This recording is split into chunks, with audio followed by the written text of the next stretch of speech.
Hey everyone. So you're getting ready for the QET physical education exam, right? Well, today we're going to flip the script on how you prepare. This isn't about studying harder, it's all about studying smarter. Let's get right into it. So let's start with a really simple question for you. Do you want to score 200 plus in your QET PE paper? I'm guessing the answer is a big yes. If that's you, then you are in the perfect place. Okay, so the very first rule, and this is non negotiable, is you have to stop the old school RADA method. Seriously, that whole system of just memorizing definitions word for word, it's totally outdated for this exam. It's time to upgrade your game. So, what's the big secret? But first, let me be super clear about something right from the start. What we're about to go over is a priority based guide. It's perfect if you're feeling the time crunch, and it's all based on analyzing past exam patterns. But if you have enough time, the absolute best strategy is, and always will be, to study the entire syllabus. So think of this as your special forces guide for a targeted attack, not a replacement for knowing the whole map. The secret code to cracking this exam. It's really simple. Understand? Don't just memorize. You've got to start thinking like the person who actually sets the paper, not just a student who's trying to cram the syllabus. And look, here's the proof. A massive 60% of the paper, yes, 60% of the paper, is all about applying concepts. Practical knowledge is 25%, and just 15% is on policies. What does that tell you? It tells you the exam is built to test the why behind things, not just the what. And this is a really critical shift. The guide itself says there are literally zero. Define this term questions everything. Even basic vocabulary is tested to its application. So, for example, they won't ask you, hey, define pranayama. No way. They're more likely to ask, which of the following asanas is not a standing pose? You see the difference? It's all about application. Okay, so if we're not supposed to memorize everything, then what in the world should we focus on? Well, this is where the 80 over 20 rule kicks in. We are going to laser focus on the topics that give you the most marks. Let's call them our golden topics. And here they are. These are your big four. This right here is your foundation for that 200 plus score. Alright, now for the fun part. Let's see how you actually take these concepts from the textbook and apply them to the real world, to the field, which is exactly what you'll have to do in the exam. We're going to see how a simple definition can play out in a real sports situation. Let's kick things off with power. On the surface, it's just simple physics, right? Power equals force times velocity. Basically, it's about how fast you can apply force. Seems pretty straightforward, but trust me, the real test is how you apply it.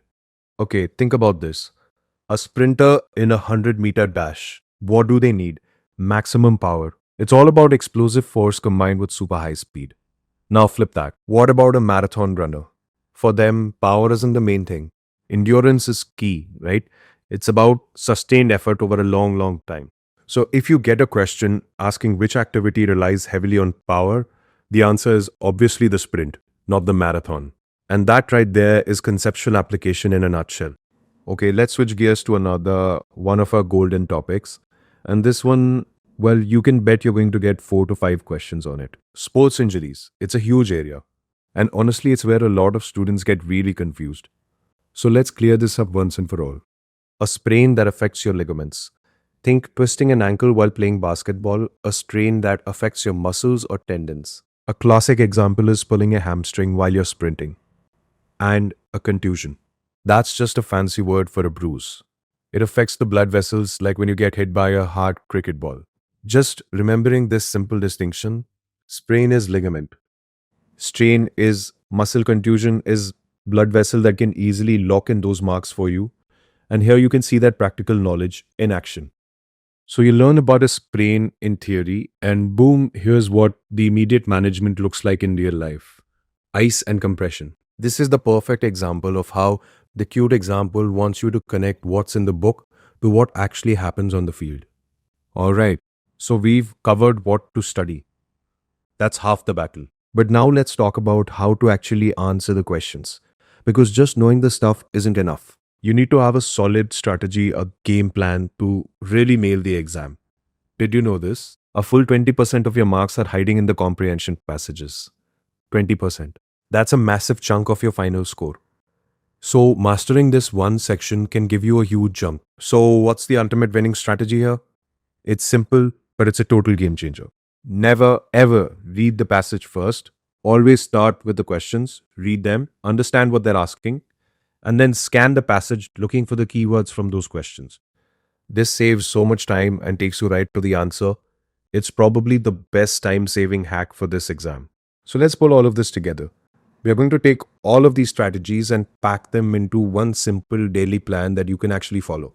This is your final game plan for success. And here it is your success formula. It's a simple daily 60-minute commitment. That's all 25 minutes to master the concepts from those golden topics. We talked about 20 minutes for timed comprehension practice using that questions first method. And finally, 15 minutes on drills for different question types. That's it. This focused 1 hour daily plan is your straight path to scoring over 200. And I'll leave you with this final thought. To really ace this exam, you have to stop thinking like a dictionary that just holds facts. You need to start thinking like a coach, someone who understands the why and the how behind every single move on the field.